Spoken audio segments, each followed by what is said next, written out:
Okay, so we're at Grand Prix Racewear at Silverstone. We're going to be doing some videos about karting kit. We're going to be looking at helmets, rib protectors, shoes, gloves, do the full hog. So big thanks to Grand Prix Racewear for inviting us in. Let's go. So yeah, we're here at Grand Prix Racewear. Big thanks to them. I hope you enjoyed the video. We're going to give you top tips on, say, helmets, shoes, gloves, and remember, use our voucher Zenico, 5% off for everything Grand Prix Racewear. Right, so all the karting kits upstairs, let's go. So here we are, upstairs at Grand Prix Racewear. Got such a selection. We keep saying, you know, yes, you can buy online, but come down to Grand Prix Racewear itself and try the kits on. We've got helmets, we've got undergarments, race suits, all different sizes, all different colours. Huge selection of boots, rib protectors. So if you buy anything for karting, remember, Grand Prix Racewear, use our voucher, and a big thanks for allowing us the video. Right, let's get these videos down, shall we? Welcome to this video. This video is all about karting kit. So I'm with Josh from Grand Prix Racewear. Hiya. And we're actually in Grand Prix Racewear itself near Silverstone. So we're going to be talking about neck braces, karting gloves, karting suits, karting shoes, what's waterproof, what's not waterproof, the different price brackets going from the lowest up to the highest, and we go through and talk through each individual one as we go. So I hope you enjoyed the video. Keep watching to the end, and a big thanks to Grand Prix Racewear for allowing us to do this. Okay, Josh, karting suits. Yes. Right. Now, obviously, there's different levels of karting suits. There are, yep. So you've got some suits that can be used in non-MS UK events. Yep. Then you've got to have a race suit, which is FIA approved for MS UK events. Yep. So let's talk about suits. This is a straightforward OMP suit, really good suit. Zach's worn these before. I think one of his first ever suits was an OMP, really durable. So what are we looking for on a suit? So obviously, suit, you've got on the back of the collar what standard it is. Yep. So that tells you sort of everything FIA-wise and what you can and can't use with it. Also tells you when it's valid until. So obviously... Yes, now I've been asked this question before, because on the back you've got a date, haven't you, on the back of the collar? Yes, we do. And what does that date actually do? So that's sort of any regulated event. If you're doing testing, it's more than fine to use them. But any regulated event, you can't use them after that date. Right. So that's sort of, it just means that all the suits are up to date, everything's all modern and all under the right standards. But if you're in any regulated event, you can't use the suit after that date. So this one's quite clear. It says not valid after 2030. Yes. Now, the other thing that we get checked quite often on suits when we're in scrutineering is the hologram. Yes. Now, you've probably seen on videos before, when you've seen when Zach's been scrutineered, you will see him actually unzip his suit and look at the hologram. Yeah. And here it is. Yeah, so all of them tend to be on the inside of the zip, just on the front, so it's really easy to see and check it, and then also it means it can't go through anywhere, it can't get rubbed off or can't get damaged over time at all. It's nice and protected under there. Okay, so you'll see often on Facebook and social media, people offering you suits. Some of them are going to be fake. We've fallen for it before in the early days of karting. I haven't got a fake suit here to show you, but they look almost identical. The thing they're going to be missing is that hologram on the inside, and also this tag on the back. Always check that, because these are embroidered on.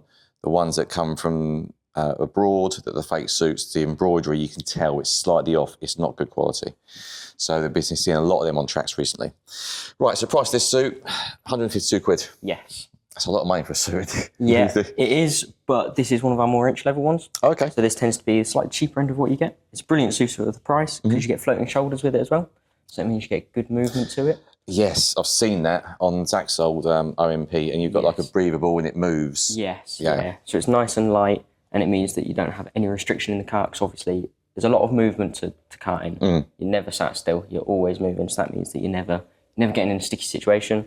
It's another really light suit, especially for the price. It's a very nicely built suit as well. You can get others that are nicer and not so nice, but then they come at different prices as well. So it's down to your taste.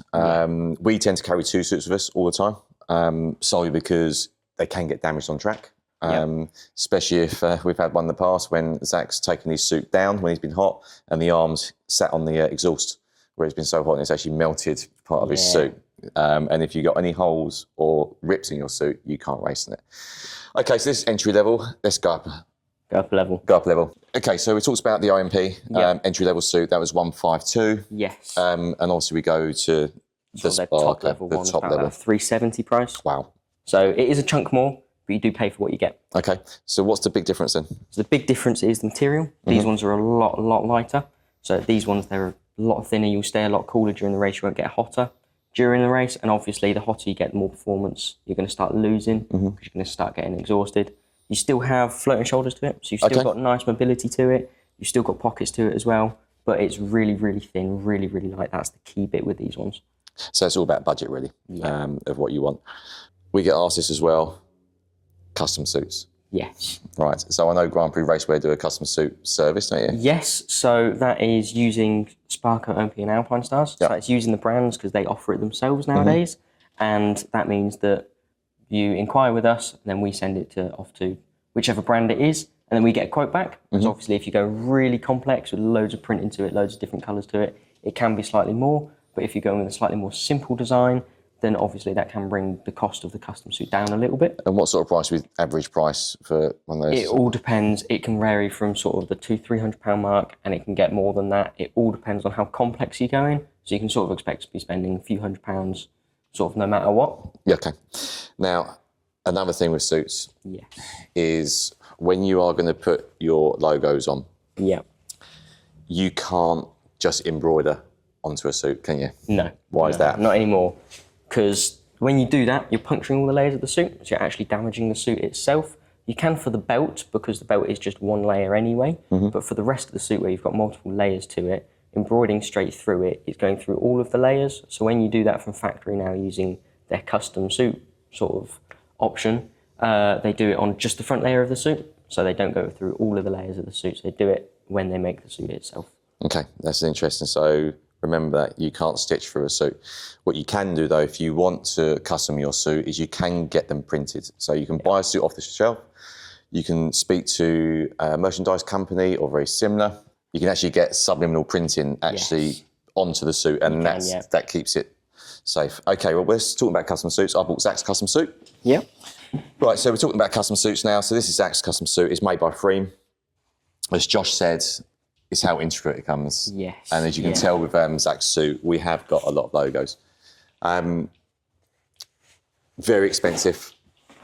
This suit, I think, was about £700 for a fully customised suit. Yeah. The problem you've got is the kids grow. So we've only had this suit since the beginning of the year. It's already starting to get big tight for Zach. So when you are going to be measuring your suits, if you're going to be getting the one made like a Freem, or you come into Grand Prix Racewear and have an OMP or a Sparco sent away, think about your sizing. We tend to go up a size sometimes, not too much, because you've got to be comfortable. Yes, you do. And also rib protectors. You know, a lot of kids wear their rib protectors. Zach wears his under his suit all the time. Yeah. Some kids wear them on the top. We prefer them under the suit, because obviously you can then see your sponsors on the suit. But we'll talk about rib protectors on the next video. So yeah, you can see clearly here, you've got the inner layer and it's all been done. Well, there you go.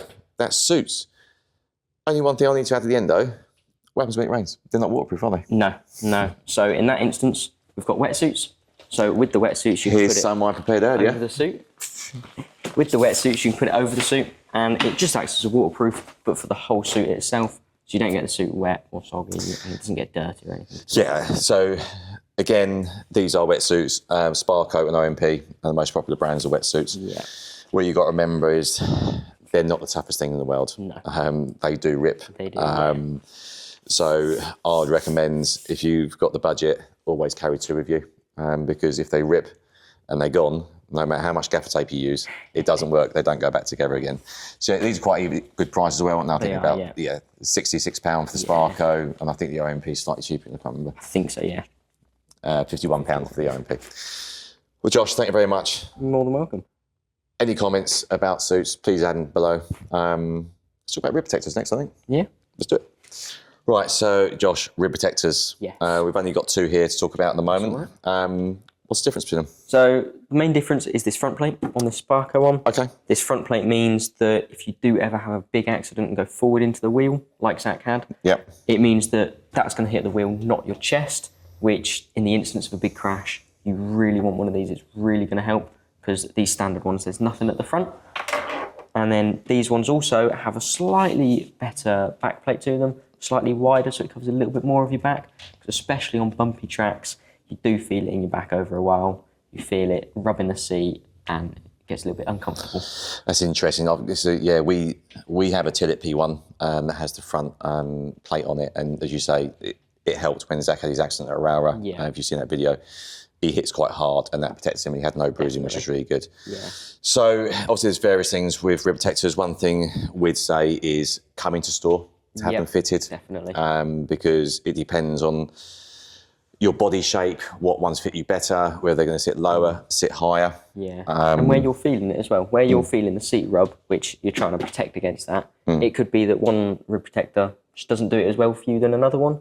So you want to be able to get it in just the right place.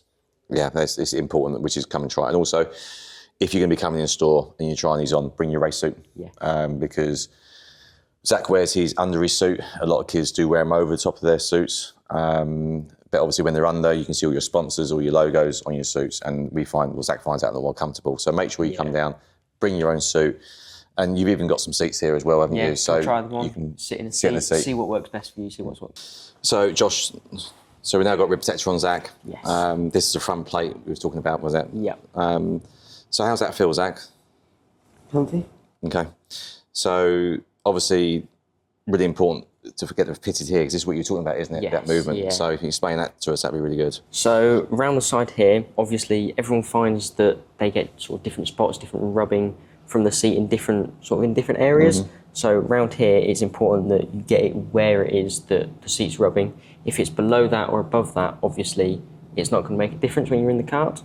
So if you can make sure that that is where it's rubbing, then that's what you need. So you can adjust the straps at the top, and you can then tighten it around the front as well. We'll say this, the front plate here, we'd always recommend getting a rib protector front plate, because obviously what happens. But yeah, there's so many different ones out there. I say we use a Tillit P1. This is Sparco. Again, rib protectors, you get what you pay for. The more money, the better quality you're going to have. The more they're going to wear in, especially like the Tillit ones, and same as the Sparcos, they will start to almost mould to the kid's body. Yeah. Price-wise, what they start, what they end at? So the Sparco, or the full body protection ones, actually, they tend to be around the £400 to £500 mark. So they're slightly more, but you're paying for what you get. And then the slightly cheaper ones, this OMP one here, they tend to vary between about 100 to 150 on average. So, as we say with safety equipment in karting, motorsport was a dangerous sport. Yes. Buy what you can afford. Don't scrimp on things like rib protectors, helmets, or anything like that. Well, Josh, thank you very much. I hope that helps you. If you've got any comments or questions about rib protectors, throw them in the chat. We'll try to answer them. Right, I think boots next. Boots, that's all right. Boots.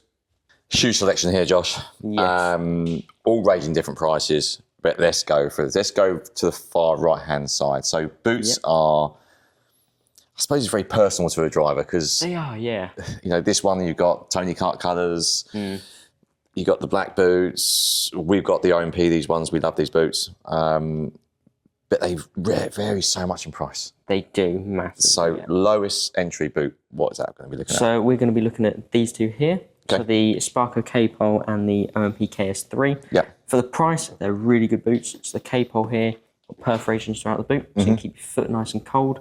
You don't want hot feet. No. Don't want to be getting hot sweaty feet during the race. So that's a really good one there.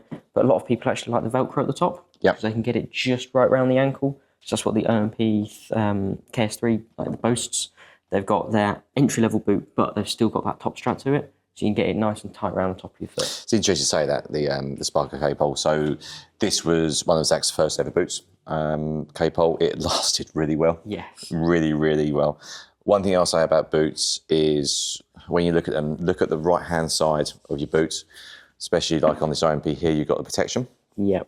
What you'll find in karting after a while, when the kids got their feet on the pedals, it rubs on the right-hand side. It does. And it will rub through your boot. So we always look for that.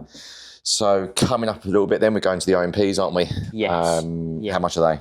So these OMPs are actually about £215. Okay. So you do pay for what you get. Yep. You've got their new twist lock at the top, but that twist lock means that you get it nice and even throughout the whole foot. So you don't have sort of tight points on the laces, you don't have a loose point on the laces, it's nice and tight all the way through. And also it means that it's not going to come undone. It's not going to loosen up during the race, it's going to be nice and tight throughout the whole thing. As you said, you've got that rub panel on the side, so it's going to rub that before the boot itself. They tend to be a little bit thicker, but slightly more breathable materials, a little bit more durable. It's interesting you say that about the part here. So I remember when Zach had his K-poles with the laces, when I was forever having to tuck the laces inside the laces because they were coming out and they were getting caught on the pedals, etc. Where we've now moved over to these, the click system, and you're absolutely right. You've got nothing to play around. They don't come loose and it gets them nice and tight. So that's higher entry or higher level. You got the entry boot. Let's talk about waterproof boots. Yes. Now, there's a selection. There is a selection of waterproof boots, but one thing I'm going to say about waterproof boots, there's no such thing. Yes, they're water resistant and they're advertised as waterproof because the speeds the kids are doing on the karts and the rain and they're so close to the ground, water does go through. So you are going to get a little bit soggy, but it gives you that little bit more protection. So this is over here. Right. It looks like a diving boot. It does. We've never used these. I know people like them, but we've never used them. It's the same sort of wetsuit, sort of neoprene material that you get in sort of your diving wetsuits. So it's the same material. They're quite tight, but that means that it tries to keep the water out as best as it can. Obviously, if you're out for a long session, if it is really, really raining, you're still going to feel that your feet might get a little bit damp, but they might not get as wet as your normal boots, your regular dry boots. But I think the main thing is they keep you warm. They do. So when your feet are wet, you've got neoprene. It works. It forms a barrier between the skin and the boot, and that's where your heat seats. So there's that. Then we go over to the new OMP. This is new, recently, just not long been released, have they? No. So the previous OMP boots, waterproof ones, were very similar. They had the click system on. These are the new ones. We just got a pair of these. So price-wise? About the 215 again. Okay. So 215 quid, and obviously the wetsuit boots, as I call them, are around about 65 quid roughly. Yeah, roughly, again, with waterproof boots, come and try them on because they're going to feel a little thicker than your regular boot because there's more material to them to try and keep your foot that little bit drier. And we actually oversize Zach's waterproof boots solely because the socks get wet underneath. They move around, so we have a little bit more wiggle room on them. And also being a waterproof boot, you're not going to get as much use out of it unless you're going to be racing with a waterproof boot all through the summer season. Yeah, which I highly doubt that. No, because you are going to get a little bit sweaty. They don't get as much use. So by oversizing them, you get a little bit more, especially with our kids, the way they grow. I think Zach's on his second pair this year already. Yeah. Then we've got accessories to go on top of boots. Yes. It's, the rubber tops, I don't know what you call them really. No, they're sort of just like overshoes. So you just slide your boot into them, which means that it keeps the main bit of your boot, so the sole and around your toes, keeps them dry. But water's still going to get in.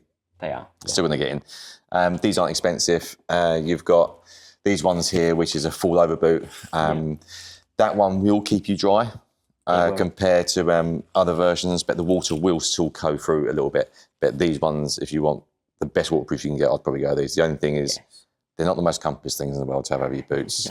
You have got lots of straps on them. Personally, I wouldn't recommend them, but they're an option if you want that. One thing we do say with old boots, especially the OMPs, we got the suede effect. Much to Zach's disappointment, when we get these, I spray them with waterproof spray. Solely because you got the velvet and all the feel over it, and it's just gives a little bit of protection. Whereas you got the leather ones, there's no need. So Ranger boots, again, recommend. Come down to Grand Prix Racewear, try them on. So many different colours. Literally, right in front of me here, it's like a rainbow. A rainbow of boots. So quick show down there then. Price-wise, it varies all the way to the top. Waterproof boots, a far smaller selection, but it's down to your personal feel, what you like. And also you've then got the overshoes. There is some other overshoes you can buy, which are very similar to these. And they're basically, they fit over the whole shoe. It's like a glove, and it comes up to about here. They're very good. I think they're about 30 quid. I can't remember how much they are now. We haven't got any here to show you, but the disadvantage with them is obviously the rubber goes underneath. It's very, very thin, and they do rip when the kids are on the ground sometimes. So they're a good way of keeping dry, but they don't last very long. No. Josh, thank you very much. It's been a pleasure. Any questions about boots, please post a comment below. We try to answer it. Or just get on the phone to Grand Prix Racewear or come down here. More than welcome to. We're talking about undergarments. Undergarments in karting, you see kids wearing various different types. You do, yeah. However, you can buy karting undergarments. They're designed for this sport. We don't have a pair of these. I think we're going to have a pair after today because Zach's just seen this one. I think we're going to be walking out the shop after purchasing it. So we actually use Under Armour, as in from the sports shops. They work really well, nice and thin. But if you want to have branded undergarments, this is what you got. So that's winter, I believe, isn't it? We've got summer. So what are the different, why come and get OMP and Alpine undergarments when we can go elsewhere and just wear a t-shirt? So the OMP and Alpine styles ones, especially their winter ones, they're slightly thicker. So they're made to keep you warm during the race, but not too warm. They're nice and breathable still, but it means you're not going to be absolutely freezing because obviously we're going into them winter months now. It's going to get wetter. It's going to start getting colder as well. So they're made to keep you warm in that time. It's interesting you say that because that's one thing that Zach does say. Obviously, yes, we do use the Under Armour garments from sports shops during the summer, but in the winter, he says he wants thicker. And we have tried other versions, which is probably why we'll be walking away with this later.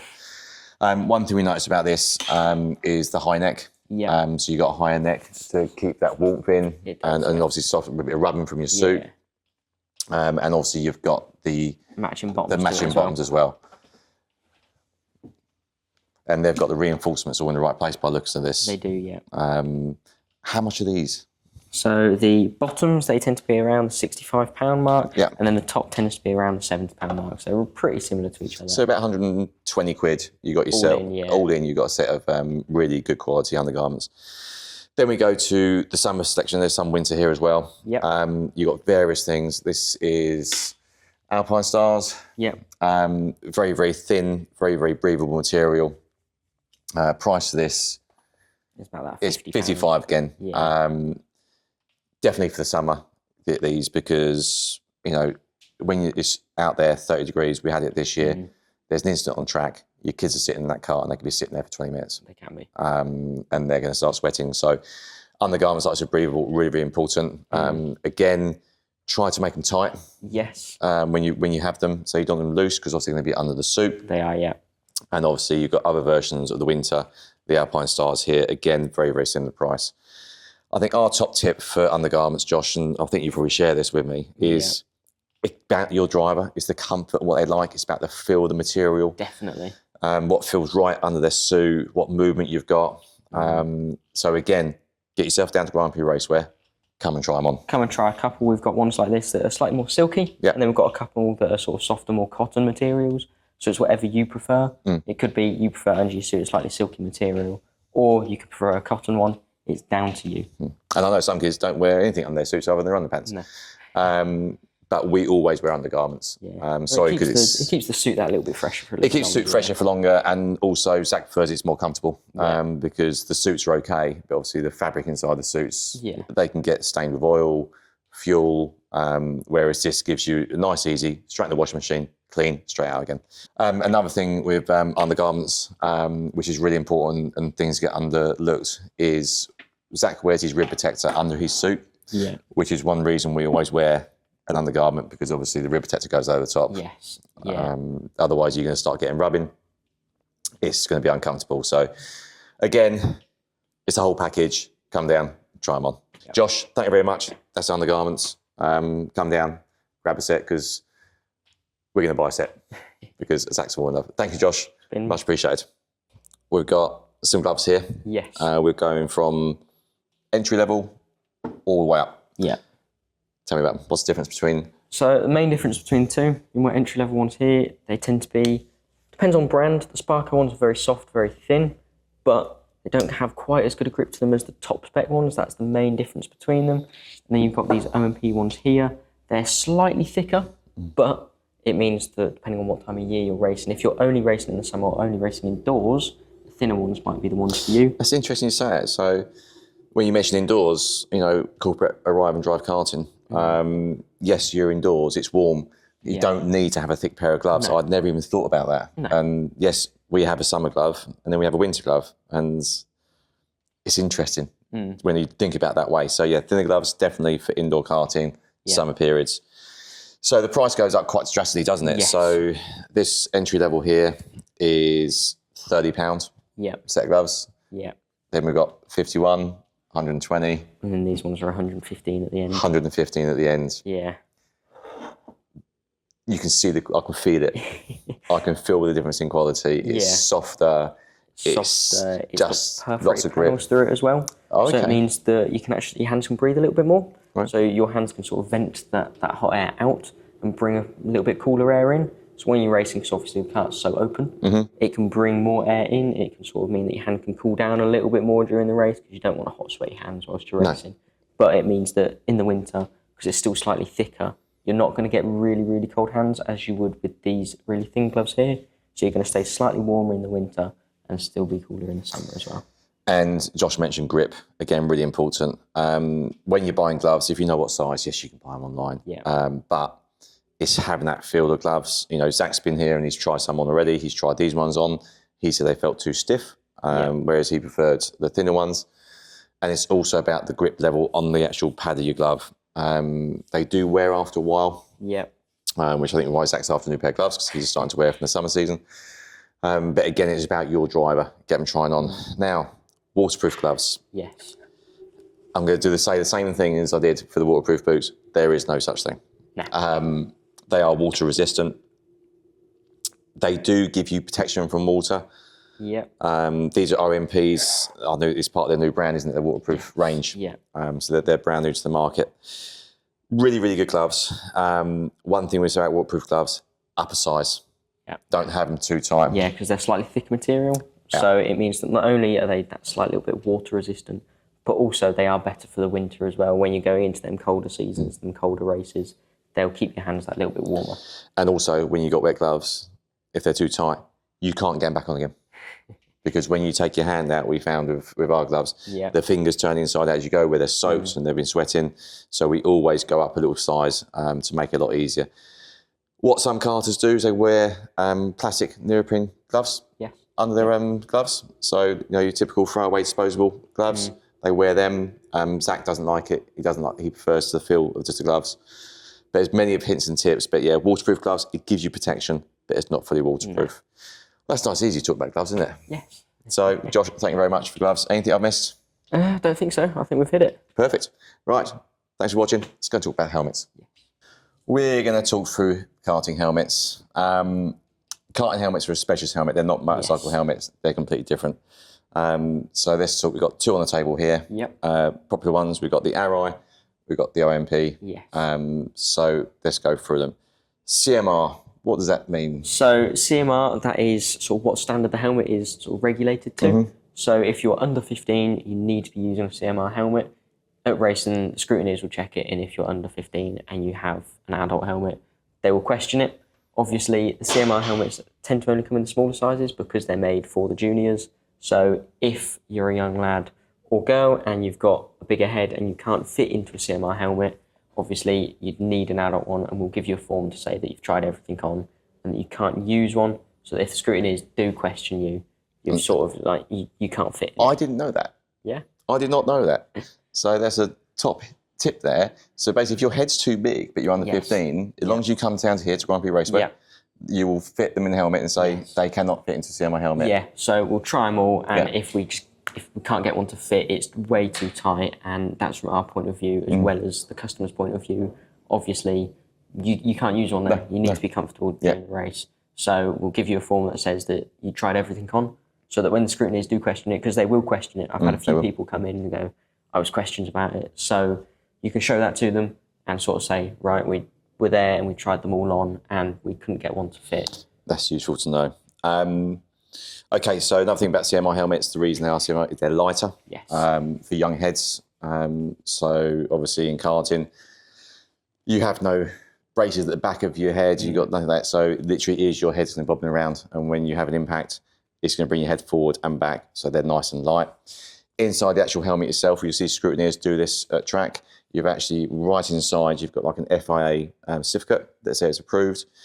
And do you have date manufacturer in there as well? So I believe there is, yeah. So you've got the date of manufacturer in it. With helmets, it's a little bit different. It's not like the suits, the boots and the gloves. The rest of the stuff is after, it tends to be about 5 years for karting after manufacture that you need to replace them. Helmets are different. It's just when they sort of say that you need to update it. Okay. And also, obviously, if you have a crash and your helmet gets hit, you must replace it. Yeah. It's an unwritten rule. Do it. Price-wise of helmets, so this is a very popular helmet, the Arai. It's used by a lot of karters because it's white and it can be painted. So all those custom painted helmets you see on track are normally Arais. So if you are looking at getting a custom painted helmet, always buy a white, don't buy coloured, because they can't paint a black helmet. It has to be a white helmet for the base layer. Various different things on helmets. You've got, obviously, your airflow on the tops. All helmets are different. They've all got different versions. Yes, they do. We tend to run 2 helmets during the season. We run an Arai and we have a Stilo. The reason we carry 2 is solely because if we have an accident or Zach's helmet gets hit and we have to change, we've got a helmet with us there. And also in the rain, we find the Arai helmet is better in the rain compared to the Stilo. I don't know why, Zach just prefers it. We talk about visors. So they come with clear visors, every helmet you buy. Some tracks will be insistent that you only wear clear visor in the rain. And also at night, a lot of tracks will say, clear visors, please. All the kids love tinted visors. Zach wears tinted visors. They do look pretty cool. They do. But they are quite expensive. They do scratch up. So you can change your visors, not a problem. Again, make sure you come into Grand Prix Racewear if you're going to start doing that. For helmet fitting, you do the professional helmet fitting. If you're going to start changing and buying visors, again, come in because it's all different to your eyes of how they look. They look very different on the internet compared to when you actually look through them. Yeah, and you've got to make sure you buy the right one as well. So for every helmet, they're all subtly different. You don't want to buy one for the adult helmet or for the racing helmet because they do very similar helmets for racing. So you don't want to buy the wrong one. Okay, and prices of helmets. I think the Arai, although it's one of the most popular on track, is probably an entry-level price. Yes, so this Arai here is about £400. Okay, and then you've got your OMP. Which is about 300, this one. About 300. So these are your entry levels. You can go up and go carbon. Yes. Extremely light. So if you have got a driver who's struggling with weight and then you want to bring their weight down, a carbon helmet is good. They are expensive. They're like £900, aren't they? Yes. Yeah, 900 quid for a carbon helmet. The only other thing about carbon is they're really, really light as well. So again, it's really good for your driver. Back. Helmet bags. When you buy one from GPR, you get a helmet bag. You can. So online, we've got a promotion out that if you buy any of our homologated helmets, you get one of our very own GPR helmet bags with it. It's a nice, hard, protected case. I always recommend getting a helmet bag anyway if you don't already have one, because especially travelling, you don't want the helmet to rock around in the boot at all because it's going to ruin the helmet and it will keep it that little bit safer. It does. So your helmet comes with 2 things. You get like a little cover that goes over your helmet. We always put that straight over our helmet to stop any dinks or scratches, and also we put it into a helmet bag because you're right, when they're being thrown in the back of a car or they're in the back of the trailer, that helmet bag protects it. Right, so we've now got a helmet on Zach. What are we looking for? So we don't want it too tight, but we also don't want it too loose. We want it as tight as comfortably possible. So if it's comfortable, is it comfortable for you? Yeah, so that's a good starting point, obviously. If you can quickly just take both hands, just push on the back of your head. I'm just going to check the gap around the front of the helmet. So I can just, in that gap there, get the end of my finger, which is what we want. We don't want it any looser than that, because then it might move around a little bit, but then if it's too tight, you're going to feel it during the race, which we don't want. We don't want any headaches or anything. Ah, that's useful to know. I didn't even know that finger trick. Yep, it's a good little trick. I like that. Okay, so this is the bell. Again, you've got the coloured visor. It's a smart helmet, that. Right. Anything on helmets I've missed? I don't think so. You got it on Perfect. Point. Well, that's helmets. Again, come down Grand Prix Racewear. Get it fitted properly. You can buy online, obviously take it and try it, and then you can bring it back again. But if you are in the area, please just pop in, try them on and get it fit. So much easier. And we want it as tight as comfortably possible. And some people will think, well, you know what, this is more comfortable because it's a little bit looser. but that doesn't necessarily mean it fits right. And also the padding inside is so different. Yeah. The arrow eye compared to Zach Stilo. Zach Stilo is quite tight fitting, and you've got a narrower eye view. Yeah. The arrow eye is slightly softer inside, so you really got to get on your head and see what fits your facial features. Every brand fits slightly differently, and everyone will have slightly different head shape, so every brand will fit each person different. Well, perfect. That's your helmets. Josh, thank you very much. More than welcome. I think next we're going to have to do neck braces. No worries. So, neck braces. If you watch our videos, you can see we have discussions about neck braces quite a bit. They are really important for young drivers, basically. And they come in various different ways. They do, yeah. So you can buy very, very cheap neck braces. You can buy very, very expensive neck braces. But we've got a selection here anyway. So let's talk about the Sparco one first over here. So this Sparco one, it's one of the more simple ones. So it is just foam, and you've got magnets in the front as well to help keep it closed, as well as this Velcro strap at the front. These ones, they're really good because obviously they're inexpensive. And it means that sort of going around corners, especially for youngsters, if their necks aren't as strong, their heads can't lean quite as far around corners. And also, in case of an accident, their heads can't go too far forwards or too far back, so don't damage their neck. Exactly, that's what a neck brace is for. It's, restricting that movement slightly with your driver's head. If they do have an accident, it stops them going too far forward, too far back. Yeah. Then we've got this one here, which is very similar to the Sparco. Yes. Very similar design. What you will notice on these is the back parts. If you look at this one here, this is the Alpine style ones, you got the back level pieces that sits at the back. Again, come and try these on. We used to run one of these, really nice bit of kit. We've got friends who run the Sparco. It depends what you're happy with and how you feel and what you fit in. And what's more comfortable as well. More comfortable, but one thing we'll say about neck braces is if you're going to be buying one, come in store and try them on, because you need to put a helmet on with them. Yes. Because so bring your own helmet, come down, put a neck brace on and see how much movement you've got, because you need to have some movement in there. It can't be too tight. Otherwise it becomes dangerous, because if you can't have vision on the track and you can't see what's around you because your neck brace is stopping that, come and try them on. There are other ones out on the market. You've got the hands device ones, which sit really high for karting. They're starting to come in. It's a parent's choice. You haven't got to wear a neck brace on track. It is down to your driver, and it's down to you as a parent of your decision. Zach's in junior now. He doesn't wear one anymore, much against to our like, but he says he has more movement, but over the years his neck has really got powerful, so he has that protection there. So I was happy now to go without one.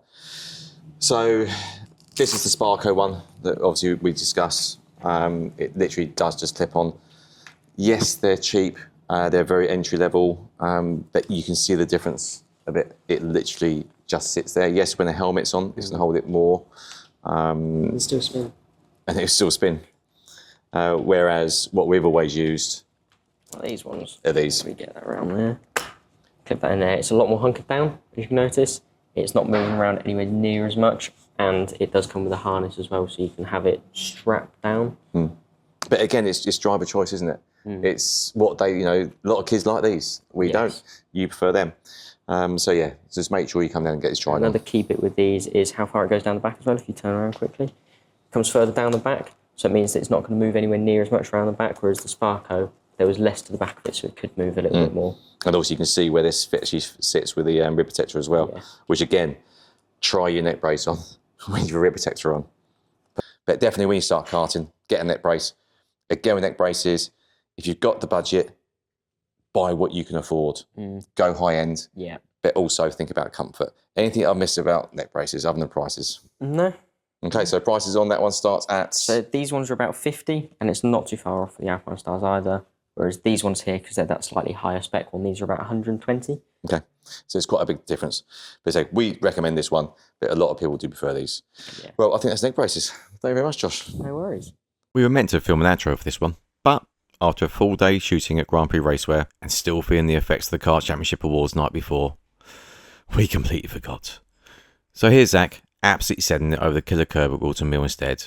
Massive thanks to Grand Prix Racewear for supporting Zenico Racing. And remember, use our code Zenico for 5% off your karting gear. Our next video is already on the editing desk. It's all about the real cost of national racing. Let's just say, our wallets are still crying. Don't forget, like and subscribe. Hope you enjoyed the video.